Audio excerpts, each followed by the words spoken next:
Okay, so moving on to unit 2.3, which is limit laws. Okay, so in this unit we are looking at all the laws that apply to our topic in general, limits. Okay, so we're going to assume that c is a constant and limits as x approaches a of f of x and g of x exist. Okay, so these limits are actually listed down in your textbook. Then I'm just going to do them over here so that you don't miss any one of them out. Okay, so the first one, limit is x approaches a of f of x plus or minus gx. We can separate these and have limit of x approaches a of f of x plus or minus limit is x approaches a of g of x. So this can come in handy when you need to separate the different functions that you'll be given and find the limits individually and then add them or subtract them. Okay, so moving on to the second one. So its limit is x approaches a of our constant c multiplied by f of x. So the limit of a constant is just equal to that constant. Hence over here we can actually factor out our constant and then we are left with limit as x approaches a of f of x. So you can take out your constant and then you multiply your constant by the limit of the function.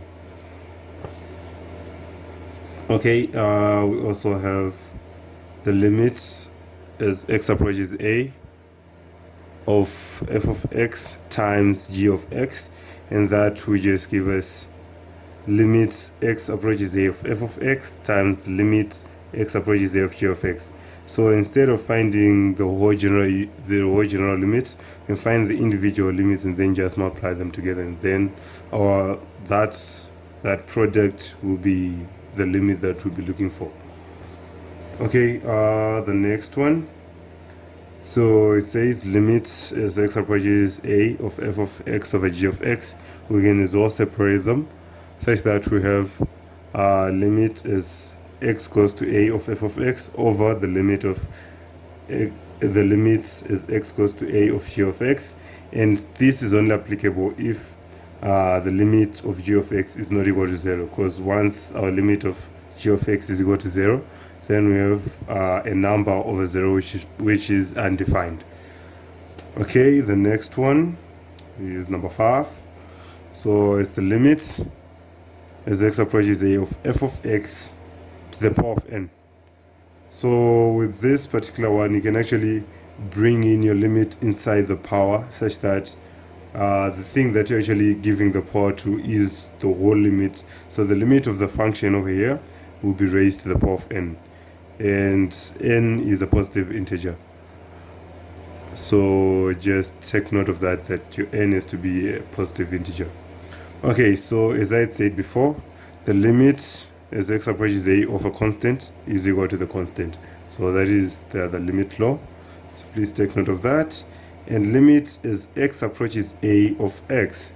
So if the limit is our variable approaches a number of our variable is just equal to that number. Okay, and then the limit as x approaches a of x to the power of n is just a to the power of n. So as you can see here, you're just basically substituting. So like we said, you can have substitution, you can have determination of limits by factorization. Basically over here and over there, we're just substituting our limits in there. And over here, so wherever where you have to a power, then you just have to make sure that your power is a positive integer. Okay, another one, limit as x approaches a of n of the nth root of x is just equal to the nth root of a. So over here as well, it's just pure substitution.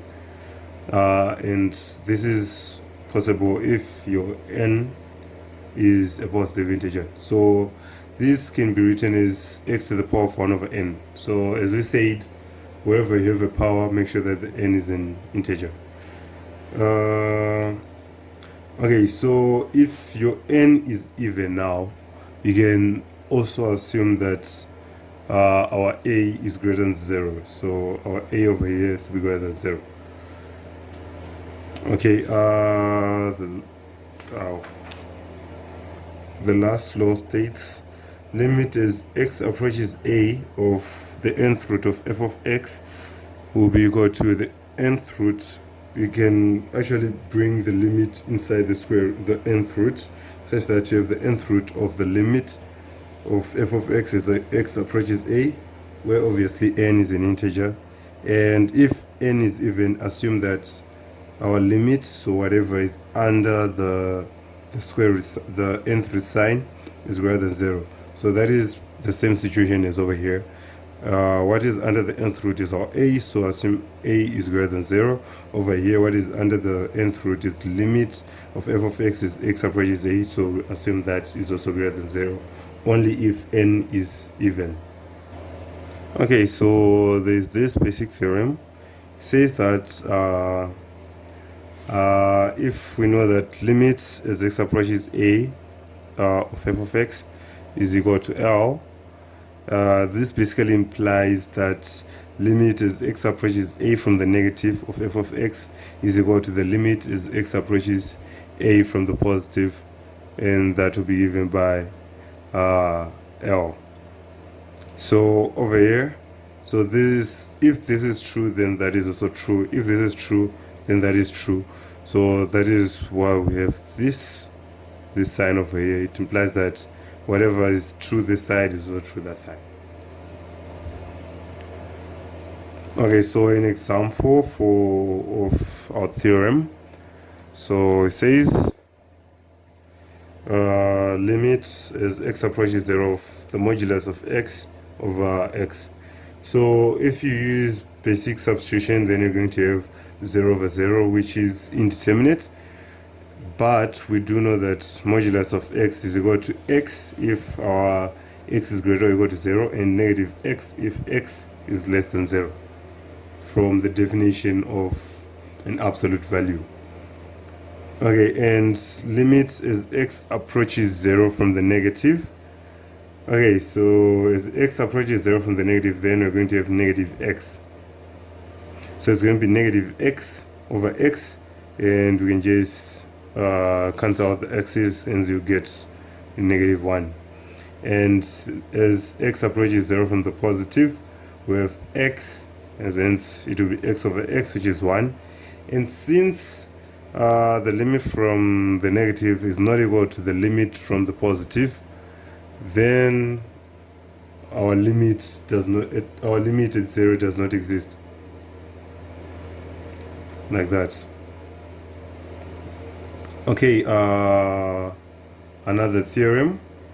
So it says if your f of x is less than or equal to gx when x is near a, except at a, obviously, because we're dealing with limits, then the limit as x approaches a of f of x will always be less than or equal to limit of g of x as x approaches a. Okay, and then a very important theorem, the squeeze theorem, is our theorem 3. So it says if your f of x is less than or equal to g of x, which is less than or equal to h of x, when x is near a, and limit as x approaches a of f of x is equal to limit as x approaches a of h of x, and that being equal to L, then the limit of the middle one is also equal to L. So the middle one is g of x. Okay, so with this in mind, please take note of our bounded functions. So the main bounded functions are your sine, cos, and arctan. So for sine, it's between -1 and 1 inclusive. Cos, the same, -1 and 1 inclusive. And arctan, it will be -pi over 2 and pi over 2 exclusive. So please do take note of these, because you actually find out that most of the time when you're given when you're required to find the limit of sine, cos, or arctan, you can actually use the squeeze theorem and make life easier for yourself. Lastly, we have special limits in limit 2.3. So the first special limit is your limit is x approaches 0 of sine x over x, that is equal to 1, and limit is x approaches pi of sine x over x is equal to 0. So as x approaches 0 we have 1, as x approaches pi we have 0, and then limit is x approaches 0 of tan x over x is equal to 1, and this one limit is x approaches 0 of x over sine x. You can actually see that it's just this one inverted, so it's just 1 over 1, then you still get 1. So with these ones you do not need to prove how they are found, you just need to know them and be able to apply them. Okay, so moving on with the questions. So our first question is determine the limit as x approaches 0 for sine x over x. Okay, so from the limit law we know that limit x approaches 0 of sine x over x is equal to 1, and 4 is a constant, so we can just take it out, so it's 4 times limit of sine x over x, and let's not forget that multiply by 4, therefore limit as x approaches 0 of 4 sine x over x is equal to 4. Then you're done. So it's basically going back to your laws and making sure that you know them. Okay, the second question, limit as x approaches 2 of the modulus of x minus 2 over x minus 2. Okay, so if we do simple substitution, then we're going to see that it's 0 over 0, which is indeterminate. So we can use the definition of our absolute value of x minus 2, and you see that modulus of x minus 2 is equal to x minus 2 if our x minus 2 is greater than or equal to 0, and negative x plus 2 if x minus 2 is less than 0. Okay, so from there we can now go back into our question and substitute. Okay, so you can have the limit x approaches 2 of x minus 2 over x minus 2, or our limit as x approaches 2 of negative x plus 2 over x minus 2.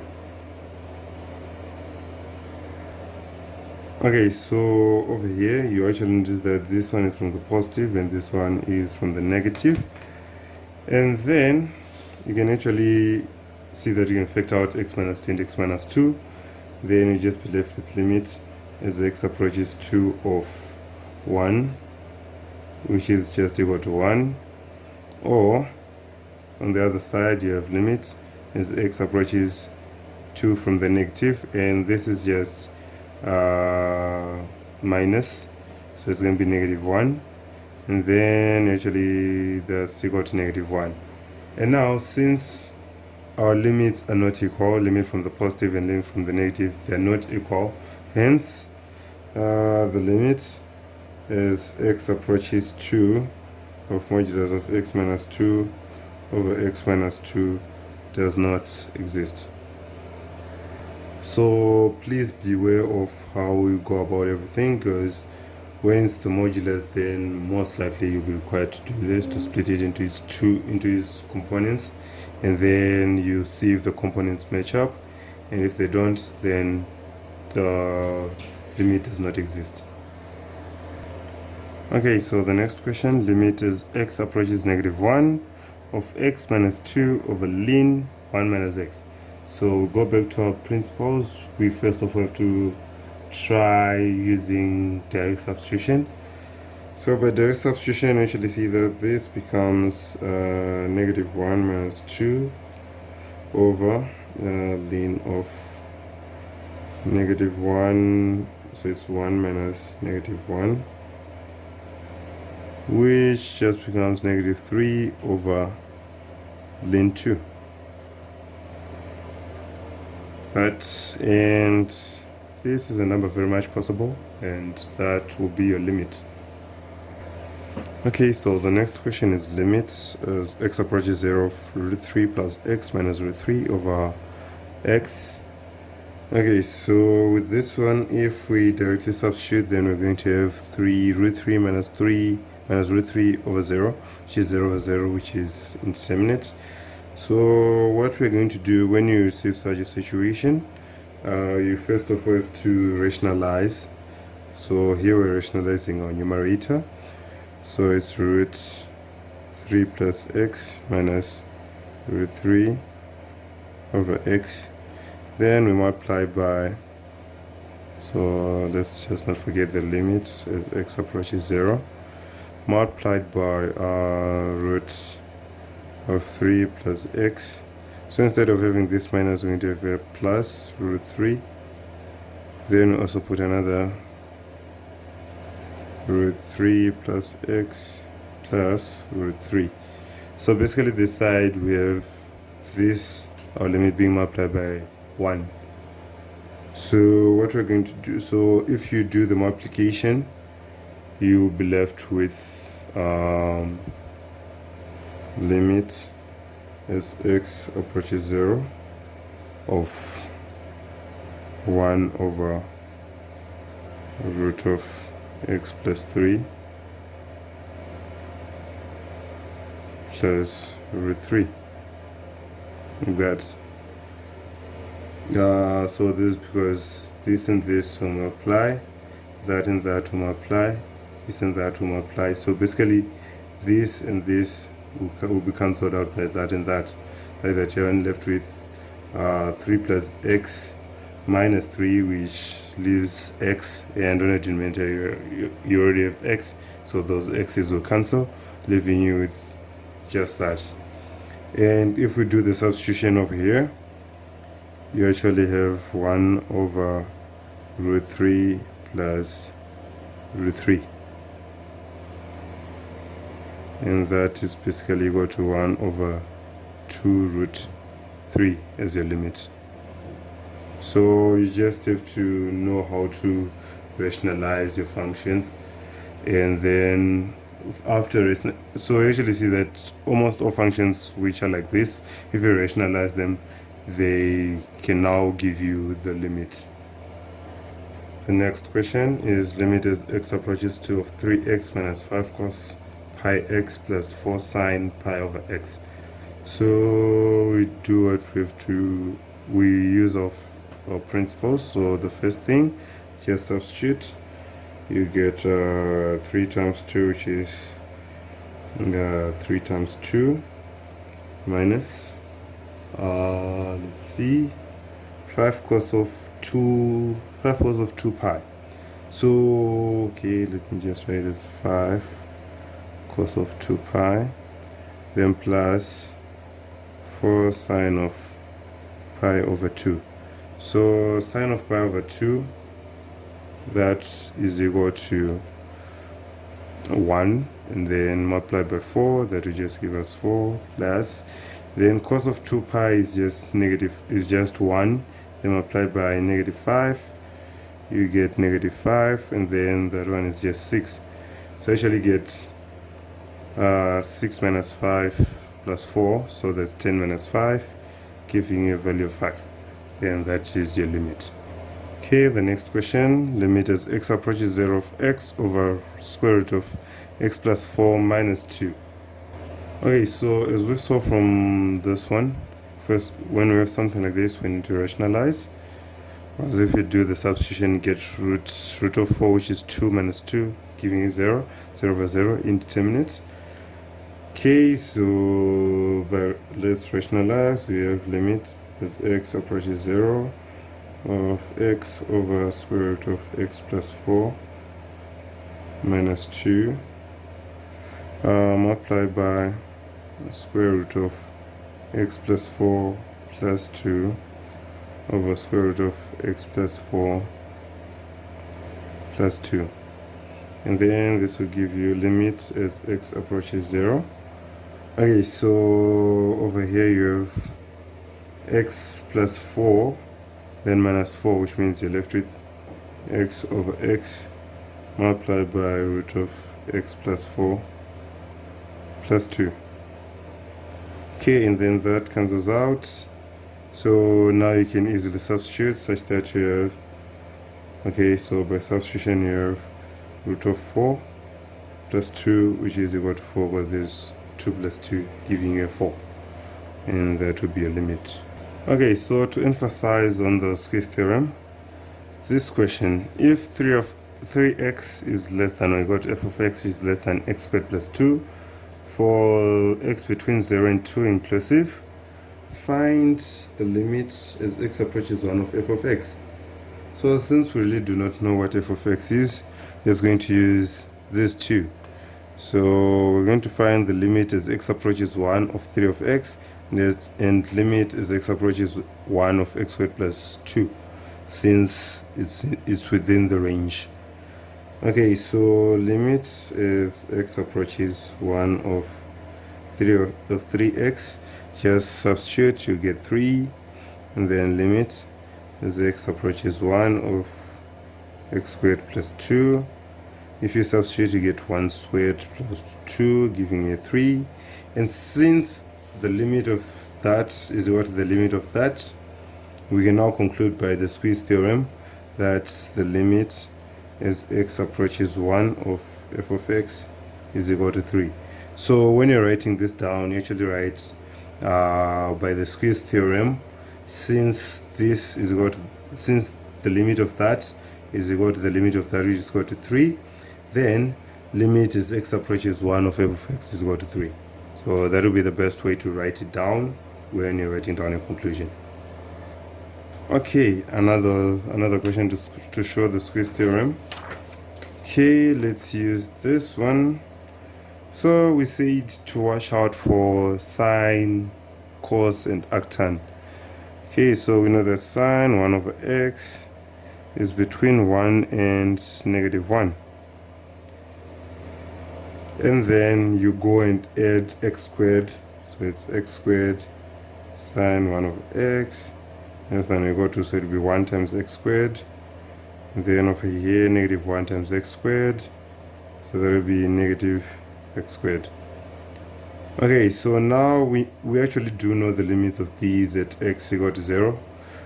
So limits at x equal to 0 of negative x squared, actually notice that it's equal to the limit as x approaches 0 of x squared, and that is just equal to 0. Hence, by the squeeze theorem, you can conclude that the limit of x squared sine 1 over x is equal to 0 as well. Okay, so the last question says limit is x approaches 2 of tan of x squared minus 4 over x minus 2. Okay, so the most obvious error that people can make is to try to match our function inside the tan to your denominator, but then the function inside the tan can never be changed. What you can actually change is the denominator, and you can actually do that by multiplying by x plus 2 over x plus 2, such that you get limits as x approaches 2 of tan x squared minus 4 over x, this one becomes x squared minus 4, then multiplied by x plus 2. And from our laws, we actually know that we can separate these and have the limit for that and the limit for that. That you have limit as x approaches 2 of x plus 2 multiplied by the limit as x approaches 2 of tan x squared minus 4 over x squared minus 4. Okay, so this one you just substitute, you get your 4, and then this one, since the function inside the tan is the same as the denominator, this just becomes 1 from our special limits. So that becomes 4 times 1, which is just equal to 4. So please beware on when you find yourself trying to change what is inside the tan, the cos, or the sine.